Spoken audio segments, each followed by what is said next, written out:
So in the last class we discussed about experiment 6, that was refraction through a rectangular glass slab. आज हम उससे associated question and answers करेंगे, practical के questions, viva के questions मतलब, और उसके साथ में एसोसिएटेड एमसीक्यूज. तो these questions are basically for the concept clearing. ये अच्छा है हमारे थ्योरी के हिसाब से भी. बहुत सारे क्वेश्चंस एमसीक्यूज भी ऐसे हैं जो कि हमारे एग्ज़ाम में आ सकते हैं. मतलब हमारे थ्योरी को चेक करने के लिए जो लाइट चैप्टर से जो एमसीक्यूज आते हैं वो भी इसमें मिलेंगे. तो हम देखते हैं एक एक करके. What is refraction of light? Refraction का कंसेप्ट आपको पता है कि it is bending of light when light enters from one medium to another medium of different optical density. तो जब एक मीडियम से दूसरे मीडियम में रे ऑफ लाइट जाएगी तो बेंडिंग हो जाएगी. क्यों बेंडिंग हो जाएगी? क्योंकि एक डेंसर मीडियम में स्पीड कम हो जाएगी, एक रेयरर मीडियम में स्पीड ज़्यादा हो जाएगी. मतलब there will be some change in the speed of light. तो उस चेंज की वजह से उसकी बेंडिंग होती है. तो when light travels from one optical medium to another it changes its path और deviates from its path. This phenomena is called refraction of light. During this experiment of tracking the path of light through glass slab, what should be the angle of incidence? Angle of incidence जो है वो 30 से 60 degree के बीच में होना चाहिए, जिससे कि हमको रीडिंग लेने में कोई प्रॉब्लम ना आए. अगर आप बहुत छोटा या बहुत बड़ा, 60 से बड़ा या 30 डिग्री से छोटा एंगल ले लोगे तो आपको दोनों ही साइड जो इमर्जेंट रे है बनाने में प्रॉब्लम आ सकती है. What is lateral displacement? हाँ, लेटरल डिस्प्लेसमेंट को डिफाइन कैसे करना? लेटरल डिस्प्लेसमेंट आपको याद है, कल हमने देखा था कि किस तरह से जब एक इमर्जेंट रे निकलती है तो वो इस तरह से निकलती है कि there is some perpendicular gap between the expected path of incident ray in absence of the slab. अगर स्लैब हटा दिया जाए तो वो सीधी निकल जाती. अब वो सीधी ना जा करके उसके पैरेलल थोड़ा सा शिफ्ट होकर के उसके पैरेलल उसी डायरेक्शन में जा रही है. तो इमर्जेंट रे expected path of the incident ray in absence of rectangular glass slab के पैरेलल है. और ये बेसिकली इन दोनों के बीच में जो गैप है उसको हम इनके लेटरल शिफ्ट बोल रहे हैं. दोनों के बीच में जो गैप आ गया तो इस गैप को हम बोलते हैं कि परपेंडिकुलर शिफ्ट या perpendicular gap between the expected path of the incident ray and the emergent ray. हाँ, दोनों के बीच में there is a perpendicular gap. तो the perpendicular shift in the path of incident ray when it travels from one medium to another is called lateral displacement. Basically it is not one medium to another always. मतलब this is very precisely for rectangular glass slab. दो surfaces of interface हैं, एक ऊपर है एक नीचे है और दोनों एक दूसरे के पैरेलल हैं. अगर ऐसा नहीं होगा तो लेटरल शिफ्ट नहीं होगा. One medium to another medium हर बार ऐसा होगा ये ज़रूरी नहीं. तो ये जो यहाँ पे दी गई जानकारी है, जो डेफिनेशन है वो पार्शियली करेक्ट है. इसको पूरी तरह से करेक्ट नहीं बोलते अपन. How is angle of incidence and emergence related? Angle of incidence और एंगल ऑफ इमर्जेंस दोनों बराबर होते हैं एक दूसरे के इन दिस केस, है ना. दोनों बराबर होंगे रेक्टेंगुलर ग्लास स्लैब के केस में. The angle of incidence and the angle of emergence are always equal और डिफरेंस में भी. ये तो हम जब प्रैक्टिकल करते हैं तो हो सकता है वहाँ पे कुछ एरर हो 1 डिग्री का. 1 डिग्री से ज़्यादा का अगर एरर आता है तो फिर हमको उस एक्सपेरिमेंट को दोबारा से करना चाहिए, हमने कोई गलती की है बड़ी. Out of VIBGYOR which light bends the least and on refraction and which light bends the most? हमने बताया था कि it was related to wavelength. तो जिसका वेवलेंथ सबसे बड़ा वो सबसे कम बेंड होगी, यानी रेड की बेंडिंग सबसे कम होगी. जिसका वेवलेंथ सबसे छोटा यानी वायलेट, उसकी बेंडिंग सबसे ज़्यादा होगी. तो वायलेट जो कलर है वो सबसे ज़्यादा बेंड होता है, रेड सबसे कम बेंड होता है. The red light bends the least and the violet lights bends the most. State one condition during refraction of light where light does not deviate. एक कंडीशन रिफ्रैक्शन ऑफ लाइट की, जब light deviate नहीं होगी, सीधी चली जाएगी. When it comes along the normal perpendicularly to the surface of interface. Perpendicularly आएगी तो अलोंग द नॉर्मल आएगी, अलोंग द नॉर्मल आएगी तो सीधी की सीधी निकल जाएगी. This is a specific condition. तो When a ray of light is perpendicular to the refracting surface, it will not show any deviation. If a ray of light makes an angle of 30 degree with the refracting surface, what will be the angle of incidence? Ray of light makes the angle of 30 degree with refracting surface. इसका मतलब क्या हुआ कि जैसे हमने ये slab बनाया, ये समझो ये स्लैब है, ये रिफ्रैक्टिंग सरफेस है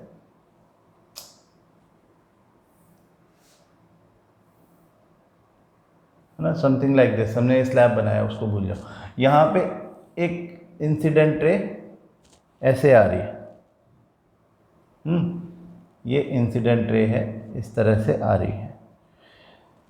तो ये जो रे ऑफ लाइट है ये एंगल बना रही। क्वेश्चन क्या कह रहा है कि if a ray of light makes an angle of 30 degree with the refracting surface, तो रिफ्रैक्टिंग सरफेस ये है, इसके साथ में अगर उसने 30 डिग्री का एंगल बनाया तो एंगल ऑफ इंसिडेंस क्या होगा? तो एंगल ऑफ इंसिडेंस मतलब आप एंगल ऑफ इंसिडेंस बनता है नॉर्मल के साथ। हाँ, this is the normal, this is the normal which is perpendicular to the surface. ये मतलब ये भी 90 डिग्री, ये भी 90 डिग्री।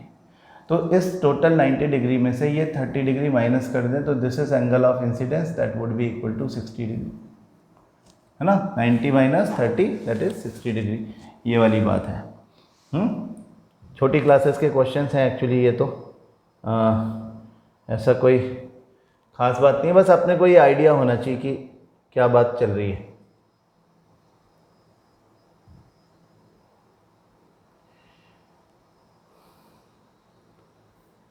चलो, तो अब देखें, a ray of light travels from optically denser medium to rarer medium, what will happen to its path? अगर वो ऑप्टिकली डेंसर मीडियम, अब समझो ग्लास है, glass is optically denser medium, यहाँ से रेयर मीडियम में जाएगा तो स्पीड ऑफ लाइट बढ़ जाती है।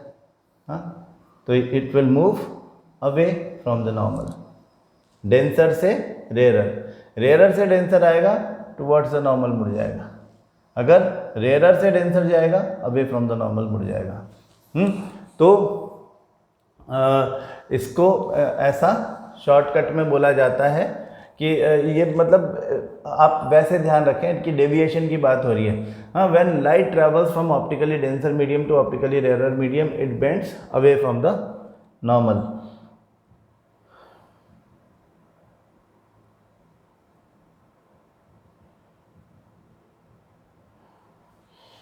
ठीक है। Which property of light causes the rainbow formation? Rainbow formation के लिए हमने वैसे 3 प्रॉपर्टीज़ की बात की थी। यहाँ पे तो ये केवल रिफ्रैक्शन को कंसीडर कर रहे हैं, लेकिन हमने कहा था कि सबसे इम्पॉर्टेंट तो है डिस्पर्शन, और डिस्पर्शन भी एक तरह से रिफ्रैक्शन है। Where 7 different colours of light bend when they enter into the water droplet floating in air. जब वो उसमें जाता है तो उसके 7 कंपोनेंट्स जो हैं वो अलग अलग एंगल पे बेंड हो जाते हैं। क्यों हो जाते हैं? क्योंकि उन सबका एक पर्टिकुलर मीडियम में अलग अलग कलर का रिफ्रैक्टिव इंडेक्स अलग अलग होता है। तो एक्चुअली तो वो एक इंडिविजुअल वायलेट का या रेड का या ब्लू का या ऑरेंज का, सबका अलग अलग रिफ्रैक्शन है, और उसको हम बोलते हैं कि ये splitting of white light into its 7 components, यानी डिस्पर्शन। तो डिस्पर्शन बेसिकली 7 डिफरेंट कंपोनेंट्स का अलग अलग bending of light at different angles है according to their different wavelengths. उनकी सबकी वेवलेंथ्स अलग अलग रहती है, तो वो अलग अलग बेंड होते हैं, और इसको हम डिस्पर्शन बोलते हैं। तो हम डिस्पर्शन बोल ही सकते हैं, डिस्पर्शन तो है ही, वो डिस्पर्शन है, टोटल इंटरनल रिफ्लेक्शन है जो कि ड्रॉपलेट के अंदर होता है, और फिर वहाँ से जब वो बाहर निकलती है तो वो रिफ्रैक्शन होता है। But refraction is the main property of light which is responsible for rainbow formation. तो हम इसको जो डिस्पर्शन है उसको भी रिफ्रैक्शन की कंटेक्स्ट में ही देख रहे हैं। If a ray of light travels from water to oil, in which direction will the light bend? अब देखो, वो ऑयल जो है वो ऑप्टिकली डेंसर है, ठीक है। ध्यान रखना कि ऑप्टिकल डेंसिटी मास डेंसिटी से अलग होती है, क्योंकि 9th क्लास में हमने पढ़ा है कि मास डेंसिटी जो है, मास डेंसिटी क्या होती है? द रेशियो ऑफ m/v, मास और वॉल्यूम। तो ऑयल की डेंसिटी जो है वो वाटर की डेंसिटी से कम होती है, इसलिए जब भी हम ऑयल और वाटर को मिला देते हैं आपस में तो ऑयल एक सरफेस बनाकर, एक लेयर बना करके वाटर की सरफेस पर फ्लोट करने लगता है। तो ऑयल की मास डेंसिटी वाटर की मास डेंसिटी से कम है, इसलिए वो फ्लोट करता है। क्योंकि आर्किमिडीज प्रिंसिपल हमको सिखाता है ना कि जिसकी डेंसिटी वाटर की डेंसिटी से ज़्यादा होगी वो तो वाटर में डूब जाएगा, और जिसकी कम होगी वो वाटर की सरफेस पे फ्लोट करेगा। ऑयल इसलिए सरफेस पे फ्लोट करता है क्योंकि उसकी मास डेंसिटी वाटर की मास डेंसिटी से कम है। लेकिन यहाँ पर मास डेंसिटी की बात नहीं हो रही है, ये ऑप्टिकल डेंसिटी की बात हो रही है, ये बात ध्यान से समझें। वाटर की ऑप्टिकल डेंसिटी कम है और ऑयल की ऑप्टिकल डेंसिटी ज़्यादा है। Oil is optically denser than water, hence तो डेंसर मीडियम में जाएंगे तो बेंडिंग टुवर्ड्स नॉर्मल होगी। वाटर से ऑयल में रे ऑफ लाइट जाएगी तो बेंडिंग टुवर्ड्स नॉर्मल होगी। अब ये बात कहना ज़रूरी है कि oil is optically denser as compare to water. Simply कह देना कि oil is denser as compare to water confusing है, क्योंकि 9th क्लास में हम पढ़ चुके हैं, छोटी क्लासेस में हम पढ़ चुके हैं कि oil is less denser as compare to water, तो वो मास डेंसिटी की बात हो रही थी। हाँ, यहाँ पे ऑप्टिकल डेंसिटी की बात हो रही है। Optically oil is more dense as compare to water. तो rarer medium to denser medium ray of light जा रही है जब वो वाटर से ऑयल के लिए जा रही है, and that is why bending towards normal होती है। Ray of light travels in the path of normal ray, what will be the angle of incidence. अगर वो नॉर्मल के पाथ पे ही चल रही है तो angle of incidence would be 0 degree. As the ray of light, that is incident ray, is forming 0 degree angle with normal ray, hence the angle of incidence is 0 degree. क्योंकि angle of incidence is actually the angle formed by the incident ray with normal. तो अगर along the normal ray आ रही है तो दोनों के बीच में 0 डिग्री एंगल होता है। ओके, नेक्स्ट देखें, under what condition the emergent रे and incident ray will be parallel. हाँ, ये कब होगा? when the angle of incidence is equal to the angle of emergence, then both the rays are parallel. कहाँ पे हो रहा है ऐसा? हमारे रेक्टेंगुलर ग्लास स्लैब में ऐसा हो रहा है कि इंसिडेंट रे एंड इमर्जेंट रे दोनों पैरेलल आ रही हैं। कब आ रही हैं? जब एंगल ऑफ इंसिडेंस और angle of reflection, angle of emergence बराबर है। तो ऐसा कब होगा? जब दो surface of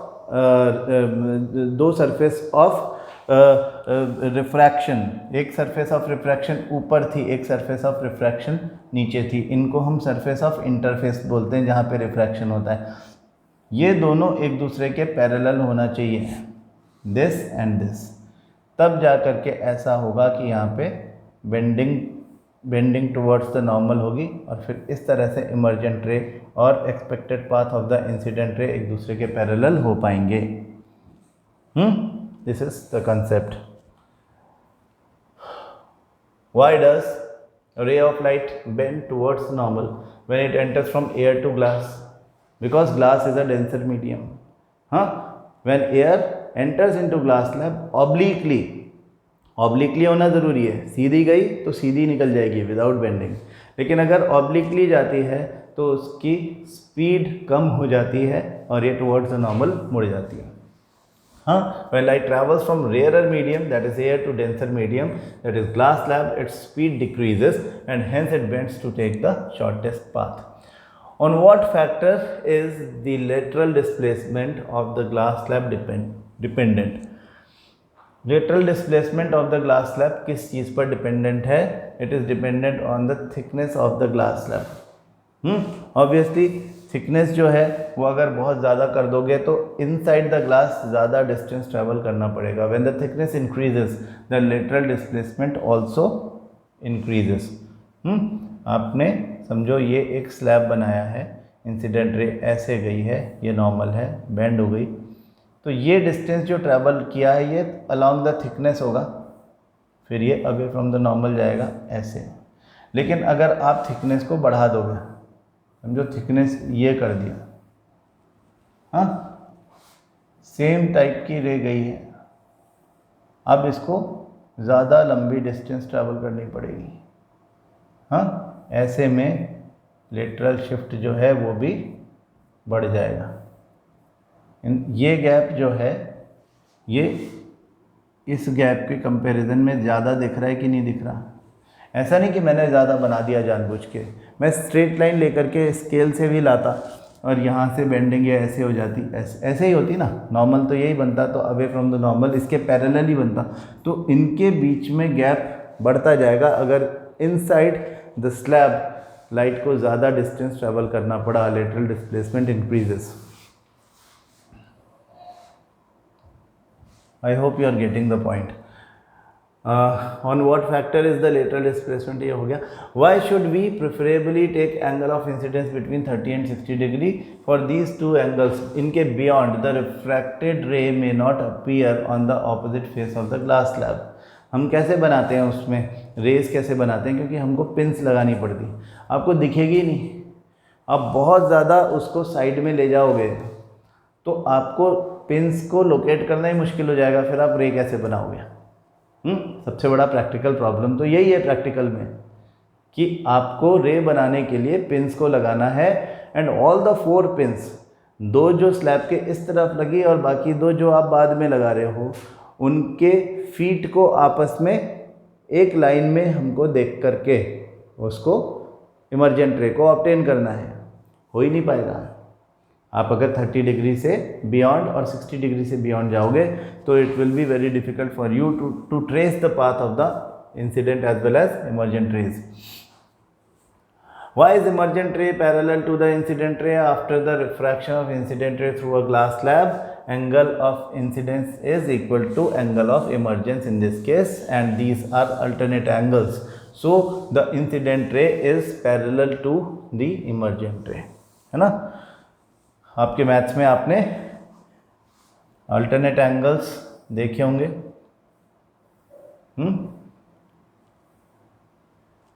angle of incidence ये है,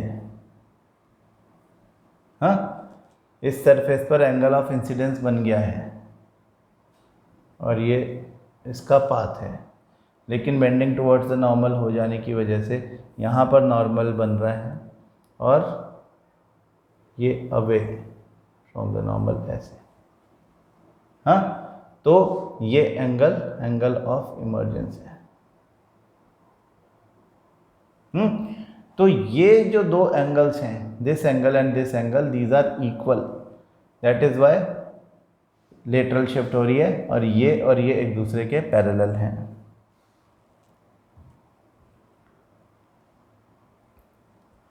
When a ray of light passes through a glass slab, then how many times does it change its path and why? सबसे पहले वो अपना पाथ चेंज करती है जब वो ऑब्लिकली स्ट्राइक करती है ऑन द अपर सरफेस, हाँ, अपर सरफेस ऑफ इंटरफेस पे जब वो जाती है तब वो टुवर्ड्स द नॉर्मल बेंड हो जाती है inside the glass, and second time when it comes out of the slab तब वो away from the normal bend हो जाती है। तो 2 times in a glass slab, once when it is entering into the glass slab and the second time when it is leaving the other surface of the glass slab, ऐसे 2 बार उसका direction change होता है।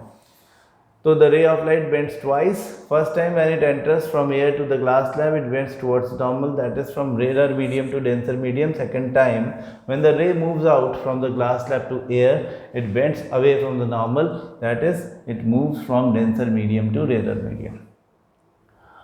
Why are incident and emergent rays parallel to each other in case of rectangular glass slab? Incident and emergent ray जो हैं वो एक दूसरे के पैरेलल क्यों होते हैं, हाँ, in case of rectangular glass slab? वही बात है जो हमने ऊपर कही थी कि वो इसलिए पैरेलल टू ईच अदर होते हैं क्योंकि एंगल ऑफ इंसिडेंस और एंगल ऑफ इमर्जेंस सेम होते हैं at the opposite parallel surfaces of incidence.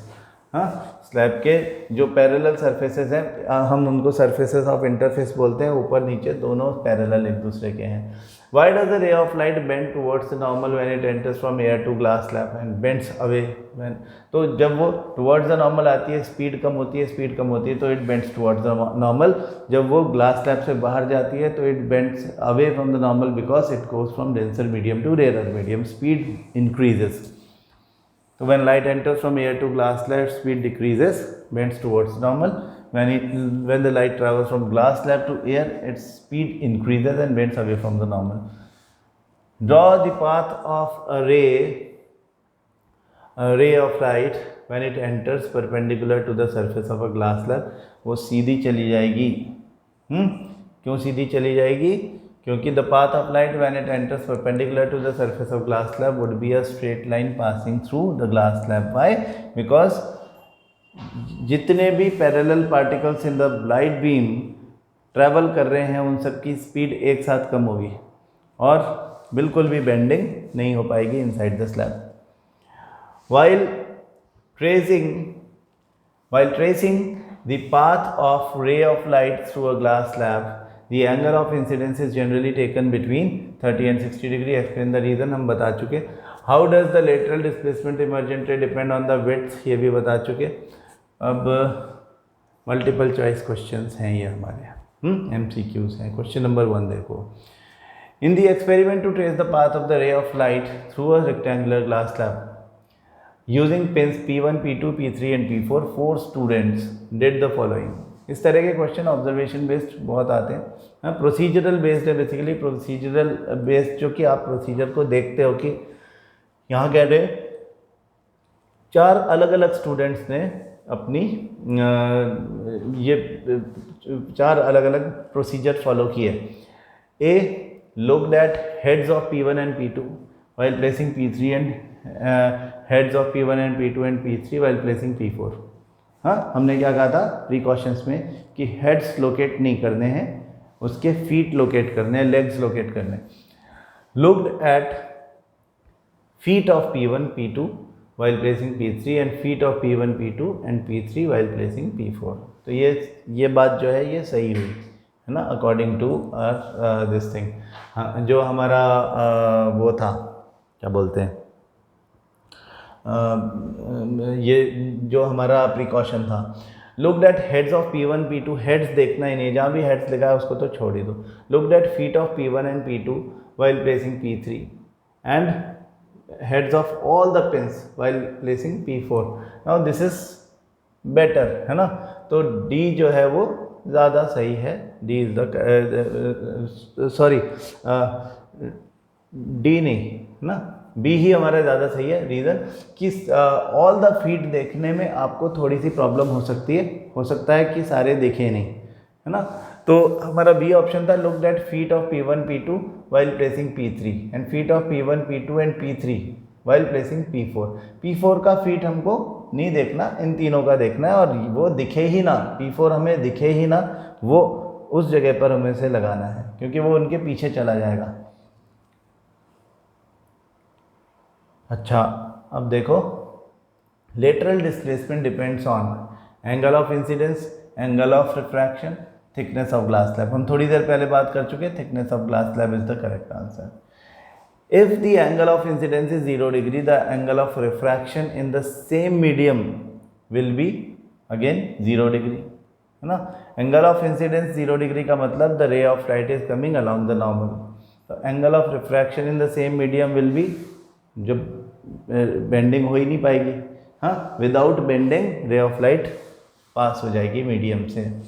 The relation between angle I, angle R and refractive index is, हमने जो स्नेल्स लॉ बोला था that was refractive index is equal to, हमने कहा था कि ये कांस्टेंट है, that is ratio of sine of angle I to sine of angle R. हाँ, तो इसमें कौन सा दिख रहा है ऐसा, इसमें A इज द आंसर ना. Simple question. क्वेश्चन नंबर 5 देखें. Student suggested the following guidelines to his friend for doing the experiment on tracing the path of a ray of light passing through rectangular glass slab for 3 different angles of incidence. A, draw the outline of the glass slab at 3 positions on the drawing sheet. Okay, draw normals on the top side of these outlines near their left end. And C, draw the incident rays on the three outlines in the directions making angles 30 degree, 45 degree and 60 degree with the normals drawn. Fix 2 pins vertically on each of these incident rays at 2 points nearly 1 centimeter apart. हाँ okay, when he 1 centimetre बहुत पास रख दिया है ना, और fine. फिर look for the image of the heads of these pins while fixing 2 pins. तो heads तो देखते ही नहीं हैं अपन, हाँ ये बात ठीक नहीं मानी जाएगी। तो when he showed these guidelines to his teacher, the teacher corrected and modified the guidelines labelled as the information was insufficient और इनकरेक्ट। तो इसमें जो उन्होंने मॉडिफिकेशन किए कि इन्फॉर्मेशन या तो इनसफिशिएंट थी या तो इनकरेक्ट थी, उनको हटा दो। तो एक तो डी और ई तो हटेंगे ही है ना, 2 पिन्स, ये तो 1 सेंटीमीटर अपार्ट नहीं होना चाहिए, हमने कहा था बीच में 5 सेंटीमीटर का गैप हो। अगर 5 सेंटीमीटर की भी जगह नहीं है आपके पास तो 2 सेंटीमीटर का हो, 1 सेंटीमीटर इज़ वेरी क्लोज। और ई जो है हेड्स को देखने वाली बात, ये बात भी गलत है, तो डी और ई तो हटेगा ही। अब देखें कि सी और बी में से क्या हटना चाहिए। B, draw normals on the top side of these outlines near their left end. ये बात थोड़ी सी कम समझ में आने वाली है। Draw the incident rays on the 3 outlines in the directions making angles, ये बात सही है। तो बी को हटा दो, बी स्ट्राइक ऑफ, तो B is the correct answer. B, D and E should be removed from the observations. The incident ray and the emergent ray in the glass slab are always parallel. पहला ही answer ठीक है, वो parallel होते हैं even after refraction. The speed of light is maximum in oil, water, glass, air. अब इसमें air का refractive index सबसे छोटा है, जिसका रिफ्रैक्टिव इंडेक्स सबसे छोटा है उसकी ऑप्टिकल डेंसिटी सबसे कम है, जिसकी ऑप्टिकल डेंसिटी सबसे कम है उसमें स्पीड ऑफ लाइट सबसे ज़्यादा होगी। तो speed of light is maximum in air out of all these 3। वैसे मैक्सिमम 3 × 10⁸ मीटर पर second is the speed of light in vacuum.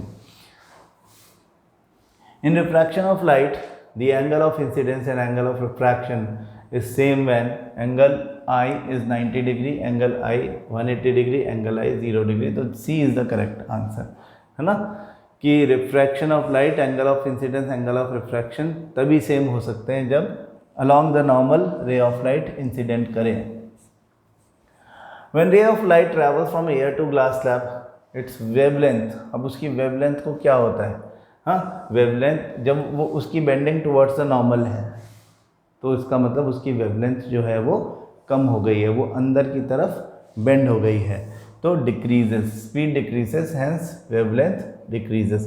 अगर देखो क्या होता है कि जैसा हमने साउंड में पढ़ा था, हम कहते थे V = लैम्डा न्यू, हाँ, where nu is the frequency, lambda is the wavelength and V is the speed of light. तो अगर speed of light when it enters from air to glass, तो बेंडिंग टुवर्ड्स द नॉर्मल हुई है, मतलब speed कम हुई है। Speed कम हुई है तो for a given frequency wavelength will also decrease. This is the concept. The bending of light when it passes from one medium to the other is called refraction.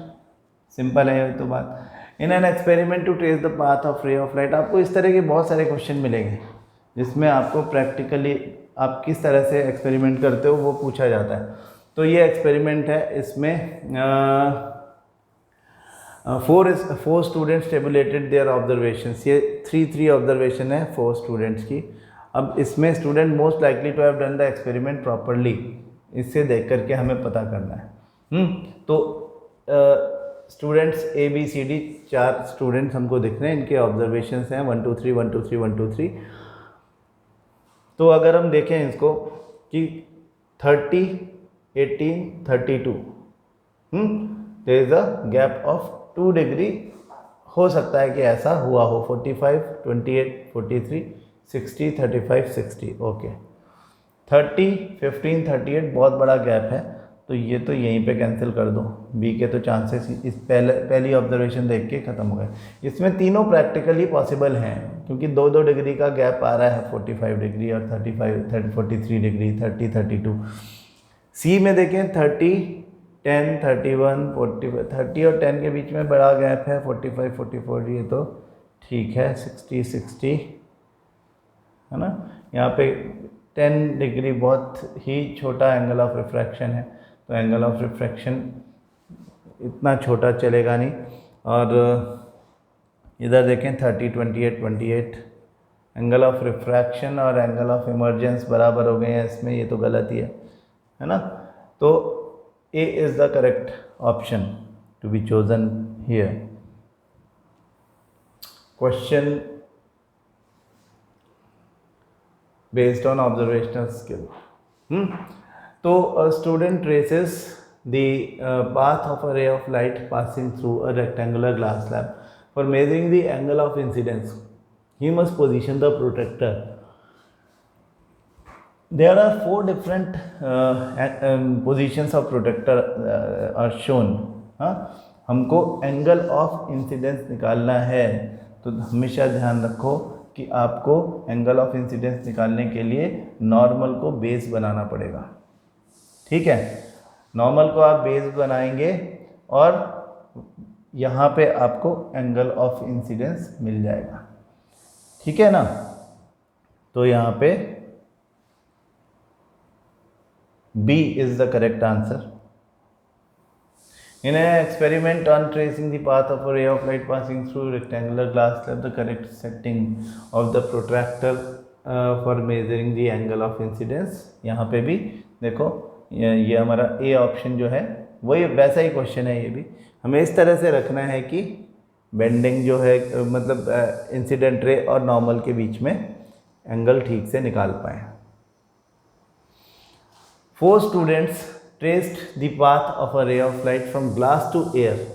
अब glass to air as shown below, the correct path of refracted ray is.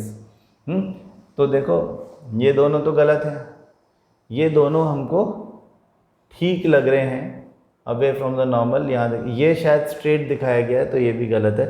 B is the correct answer. इसमें clearly दिख रहा है कि when the ray of light coming out of a glass slab, it's bending is happening away from the normal. Next question देखें, question number 15. When light passes from rarer medium to denser medium, the light will bend rarer से denser towards the normal.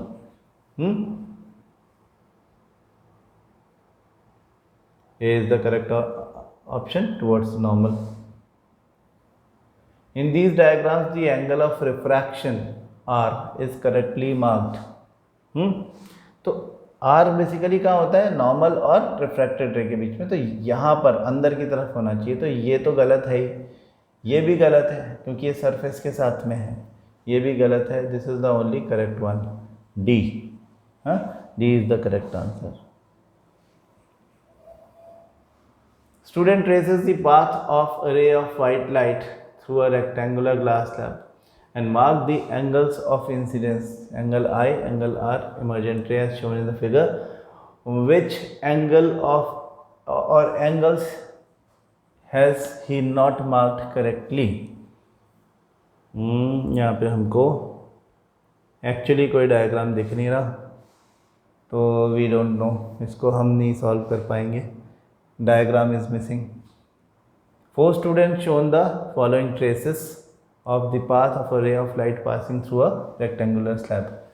ठीक है, इन्होंने ऐसा दिखाया, लग रहा है कि आफ्टर दैट ये पैरेलल चले जाएंगे, और इन्होंने जो दिखाया है वो थोड़ा सा इम्प्रैक्टिकल दिख रहा है। ये क्या कह रहे हैं कि the trace most likely to be correct. तो 1 2 3 4 ABC नहीं, इन्होंने ऑप्शन जो दे रखा है ये ऑप्शन दिया है इन्होंने, ये एक्चुअली तो गलत है ना। इसका आंसर और एक्सप्लेनेशन छोड़ देते हैं अपन। बेसिकली यहाँ पर 1 जो है that is very much possible, क्योंकि ये इस तरह से 1 भी थोड़ा सा मुश्किल लग रहा है।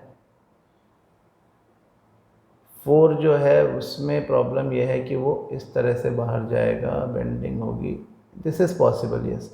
4th जो है वो पॉसिबल है, ये तो पॉसिबल ही नहीं है क्योंकि इसमें वो ऐसे जाएगा और फिर ऐसे निकलेगा, यहाँ पे नहीं आ सकता। 4th is the only option that is possibly भी करेक्ट। 2 भी पॉसिबल नहीं है, और 1 जो है उसमें भी थोड़ा सा प्रैक्टिकल प्रॉब्लम ये है कि बिल्कुल नीचे इसके आ गया, तो ऐसे पॉसिबल नहीं है कि अलॉन्ग द नॉर्मल आए नीचे, इसलिए ये भी पॉसिबल नहीं है। ध्यान से देखेंगे तो क्वेश्चन समझ में आएंगे। ऑब्जर्वेशन स्किल से ऑब्जर्व करना पड़ेगा। Select from the following the best setup for tracing the path of a ray of light through a rectangular glass. अब यहाँ पर दोनों के बीच में थोड़ा सा अच्छा गैप दिया हुआ है, ये दोनों ठीक दिख रहे हैं, इधर एंगल भी अप्रोप्रिएट लग रहा है, और दोनों के बीच में यहाँ गैप कम है, यहाँ पे दोनों पिंस के बीच में गैप अप्रोप्रिएट है, तो A is the correct option.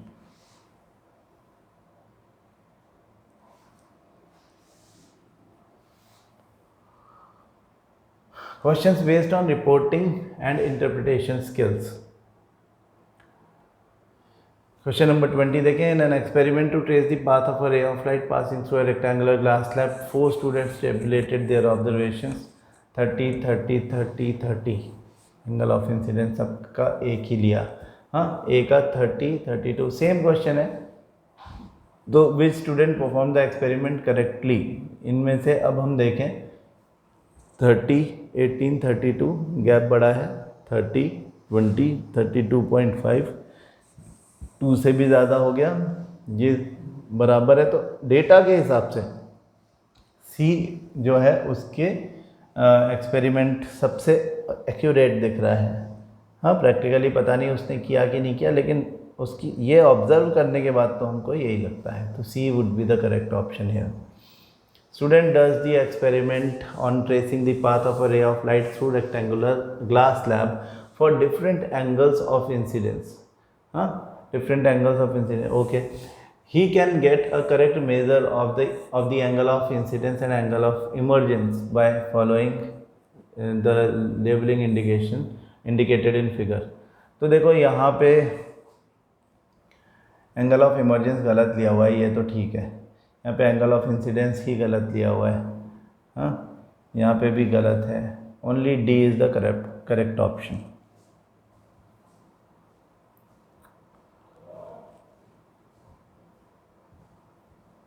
अभी देखो,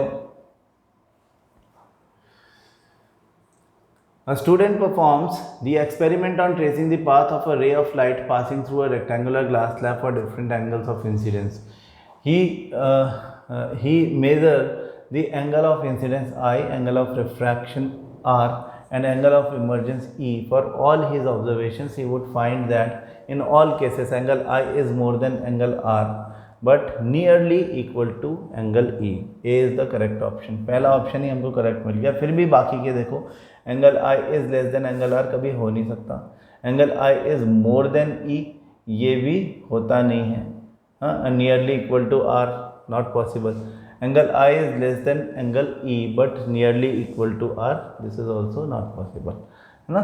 A is the correct option. The to dots P1 and P2 in diagrams में shown in each of the following diagrams 1, 2, 3 and 4 denote the position of two pins in respect of distance and direction for performing an experiment on tracking the path of the ray of light passing through a rectangular glass slab.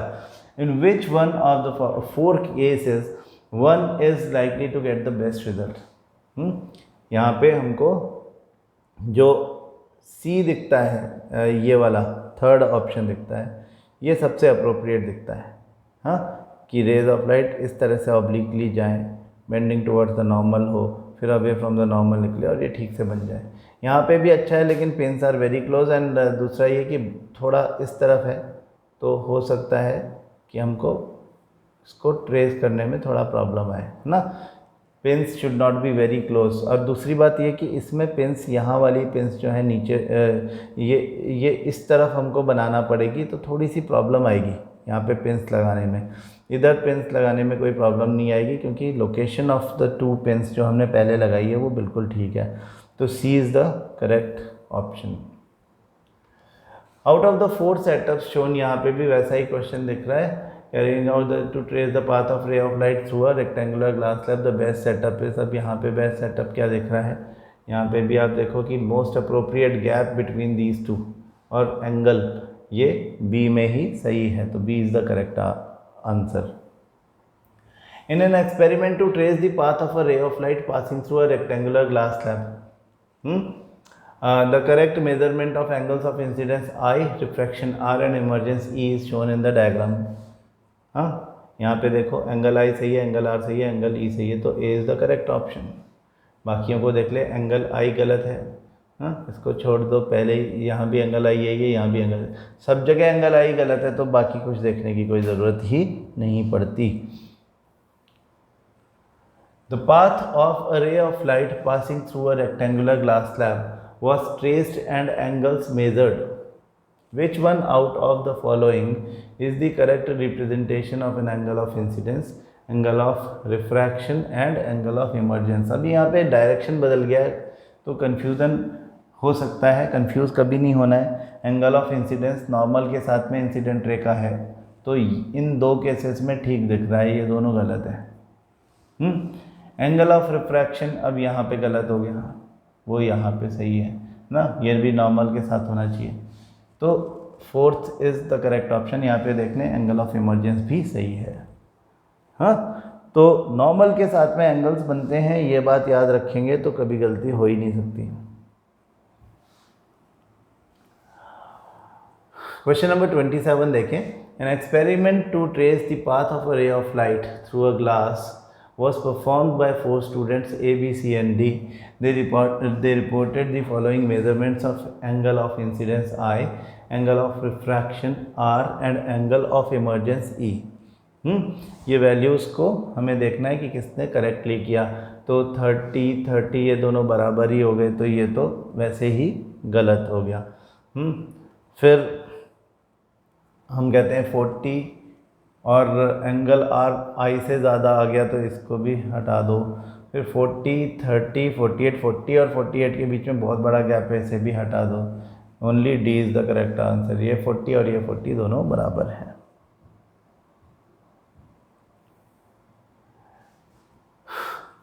The correct path of a ray of light passing from air to kerosene oil and from kerosene oil to water is। अब यहाँ पे देखो air, oil, water. हमें पता है कि air जो है ये ऑप्टिकली रेयरर मीडियम है as compare to both oil as well as water. Air से लाइट ऑयल में जा रही है, ऑयल डेंसर मीडियम है, एयर से भी वाटर से भी ऑप्टिकली डेंसर है ना, ऑप्टिकल डेंसिटी की बात हो रही है। तो हमें ये बात बिल्कुल क्लियर समझ जाना चाहिए कि जब एयर से ऑयल में वाटर में रे ऑफ लाइट जाएगी तो बेंडिंग टुवर्ड्स नॉर्मल होगी, लेकिन जब ऑयल से वाटर में जाएगी तो अवे फ्रॉम द नॉर्मल होगी, और वाटर से एयर में जाएगी तो further away from the normal ही होगी। हाँ, तो हमें दिख रहा है एयर, ऑयल, वाटर और इसके बाद भी एयर ही है, ऐसा हम मान लें। तो टुवर्ड्स द नॉर्मल सही है ये। फिर अवे फ्रॉम द नॉर्मल शायद बनाया है या नहीं बनाया, पता नहीं, बनाया है, यस। हाँ, और फिर यहाँ से भी अवे फ्रॉम द नॉर्मल, बहुत clearly away from the normal नहीं दिख रहा है मुझे तो, लेकिन यहाँ पे जैसे स्ट्रेट ही दिया हुआ है, towards the normal, away from the normal, towards normal बन गया, गलत है। हाँ, ये स्ट्रेट ही चला गया है तो गलत है, तो ए ही करेक्ट आंसर होगा यहाँ पे, वही एक्यूरेट है। A ray of light enters air from water and experiences refraction. तो angle, water is a denser medium, air is a rarer medium, तो एंगल ऑफ इंसिडेंस जो है वो एंगल ऑफ रिफ्रैक्शन से छोटा होगा। Angle R would be greater than angle I, B is the correct answer. Denser से rarer medium में जाएंगे तो ऐसा होता है। 4 students A, B, C and D traced the path of incident ray and the emergent ray by fixing pins P and Q for incident ray and pins R and S for emergent ray for a ray of light passing through a glass slab. Okay, अब यहाँ तो सारा straight ही हो गया, P Q R S. यहाँ पर bending दिख रही है, लेकिन यस इट इज़ डूएबल। ये थोड़ा सा वायबल लग रहा है क्योंकि बाकी तीनों तो बिल्कुल ही गलत है। इसमें भी थोड़ा सा गड़बड़ लग रहा है, लेकिन बेंडिंग हम मान लेते हैं इसकी, तो एक्चुअली प्रैक्टिकली ऐसा ही होगा। मतलब इन दोनों के बीच में वी कैन सी कि there is the possibility of a lateral shift, बाकी कहीं पे कोई लेटरल शिफ्ट नहीं मिल रहा, तो B would be the correct answer.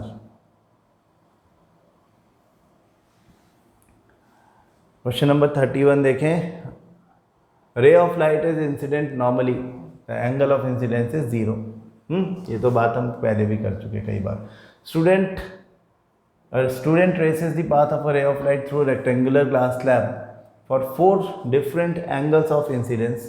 He very cautiously measures the angle I, angle R and angle E. On analyzing his measurements, he is likely to draw the following conclusion. Conclusion क्या है कि I और R बराबर होंगे, और I और R दोनों ही I और E बराबर होंगे, सॉरी I और मतलब angle of incidence and angle of emergence बराबर होंगे, और दोनों ही R से ज़्यादा बड़े होंगे।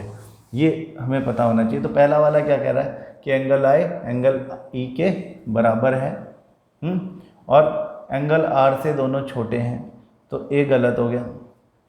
बी कहता है कि angle I is greater than angle R, सही बात है, लेकिन ये कह रहा है angle R is greater than angle E, तो ये बात भी गलत हो गई है। सी, एंगल I और एंगल R बराबर हैं, ये तो होता ही नहीं है ना। एंगल I और एंगल E बराबर है और एंगल R छोटा है इन दोनों से, D is the only correct option.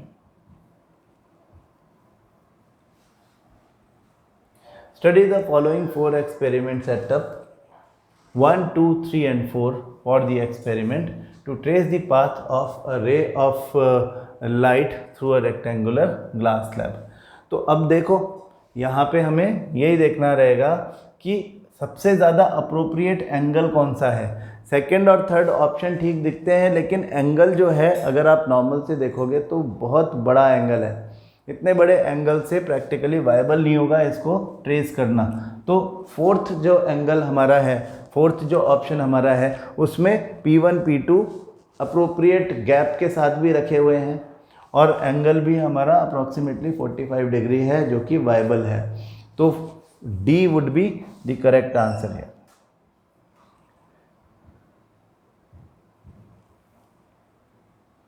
Now the last question, the distance between the two pins should be more than 4-5 centimeter। अच्छा ये तो सॉरी ये तो उसकी एक्सप्लेनेशन हो गई। After tracing the path of a ray of light passing through a rectangular glass slab for 4 different values of the angle of incidence, student reported his observation in tabular form as given below। तो the best observation is, यहाँ पे angle I और angle E के बीच में 1 degree का gap है, ठीक बात है, 19 ये क्लोज है। इधर 40 एंड 40 दोनों बराबर है, तो ये और भी अच्छी बात है। चलो 28 डिग्री ये भी वायबल है। 50, 36, 50 बेसिकली द बेस्ट ऑब्जर्वेशन इनमें से तो यहाँ पे ऑप्शन इन्होंने सी दे रखा है, लेकिन मेरे ख्याल से तो ये सभी वायबल हैं। हाँ, 36, 40 एंड 59 मेरे ख्याल से तो एक क्वेश्चन होना चाहिए कि इनमें से केवल फोर्थ जो है वो वायबल नहीं है, तो कौन सा वायबल नहीं है, ये चीज़ इस क्वेश्चन में होनी चाहिए। मेरे ख्याल से there is some fault in the answer. Basically देखो कि सारे क्वेश्चंस आपने देखे, थ्योरी के भी और एमसीक्यू भी, सब में एक ही बात हो रही है कि आपको पता होना चाहिए कि when obliquely a ray of light enters into a glass slab, first of all it bends towards the normal, तो angle I is greater than angle R. फिर वो दूसरे वाले सरफेस ऑफ इंटरफेस से जब इमर्ज होती है तो इस तरह से इमर्ज होती है कि angle of emergence angle of incidence के बराबर होता है। बेसिक आइडिया यही है, बाकी चीज़ें थोड़ी बहुत हैं कि जैसे हमको एक एडिशनल बात हमने ऐड कर दी कि भाई अगर स्लैब थिक होगी, ज़्यादा बड़ी होगी, तो फिर जो आपका जो इमर्जेंस का जो लेटरल शिफ्ट है वो इंक्रीज़ हो जाएगा। तो लेटरल शिफ्ट जो है वो थिकनेस ऑफ स्लैब पर डिपेंड करता है। बाकी कोई ख़ास बात नहीं है, वही सब बातें हैं जो हमने थ्योरी में पढ़ी थी। हाँ, कुछ एक बातें प्रोसीजर से रिलेटेड है, जैसे हमें ये पता होना चाहिए कि पिन्स के बीच में गैप अप्रॉक्सीमेटली 5 सेंटीमीटर का होना चाहिए। हाँ, और जो एंगल हम इंसिडेंट रे का लेते हैं वो 30 डिग्री और 60 डिग्री के बीच में होना चाहिए, not more than 60 degree, not less than 30 degree. बस ये बातें कर लो तो ये बात आप देख लो कि सारे क्वेश्चन एक जैसे हैं, सारे इजीली अंडरस्टैंडेबल हैं। ठीक है, तो ये हमारा एक्सपेरिमेंट नंबर 6 भी कंप्लीट हो गया। अब हमको केवल एक एक्सपेरिमेंट बचता है। हाँ, क्या एक्सपेरिमेंट है कि tracing the path of the rays of light through a glass prism. कल हम इस एक्सपेरिमेंट को देखेंगे और फिर उसके बाद हम इसके भी क्वेश्चन आंसर करेंगे, तो सारे प्रैक्टिकल्स हमारे हो जाएंगे। Then we will start revising. हाँ, फिर हम रिवीजन भी शुरू करेंगे और कुछ एक ऐसे चैप्टर्स जो कि टर्म 2 में हैं वो भी इसी मंथ में, जैसे कि magnetic effect of electric current है, इसी मंथ में शुरू कर देंगे, क्योंकि वो चैप्टर जो है फिर बाद में हमारे ऊपर बर्डन हो जाएगा। हम ये मान के चल रहे हैं कि वाकई जैसा बोर्ड ने कहा है कि नवंबर एंड दिसंबर में आपके एग्ज़ाम लिए जाएंगे, तो अगर वाकई वो दिसंबर में लिए जाते हैं तो दिसंबर के बाद फिर जैन फेब बहुत छोटा टाइम मिलता है, तो that is not a good situation कि हम बहुत सारे चैप्टर्स बाद के लिए इकट्ठा रख दें, है ना। हमें कार्बन भी पढ़ना है, पीरियोडिक टेबल भी पढ़ना है, magnetic effect of electric current भी पढ़ना है और हेरिडिटी भी पढ़ना है। तो सभी चैप्टर्स जो हैं इंपॉर्टेंट चैप्टर्स हैं, और एक साथ वो अगर जनवरी में पढ़ने पड़े एक ही महीने में तो फिर एकदम हौच पौच हो जाएगा। तो मैं चाहता हूँ कि आप कम से कम इनमें से 2 चैप्टर्स जो हैं वो यहाँ पढ़ लें, जिससे कि प्रेशर नहीं आए बाद में। तो हमारे पास सफिशिएंट टाइम है, सिलेबस हमारा ख़त्म होने को है और रिवीजन भी हमारा आराम से हो जाएगा, हमारे पास बहुत टाइम रहेगा फिर भी। तो कम से कम magnetic effect of electric current तो हम पहले कर ही सकते हैं, अगर ऐसा लगा मौका मिला तो फिर हम बाकी जो चैप्टर्स जैसे हेरिडिटी जैसे चैप्टर्स हैं, हेरिडिटी या कार्बन या पीरियोडिक टेबल में से कोई एक और चैप्टर कर लेंगे ना। 2 चैप्टर्स पहले से करके चलेंगे, 2 बाद में कर लेंगे, तो हमारा टर्म 2 पे कोई प्रेशर नहीं आने वाला। ठीक है, तो चलो कल एक्सपेरिमेंट 7 को लेकर के बात करते हैं। Thank you.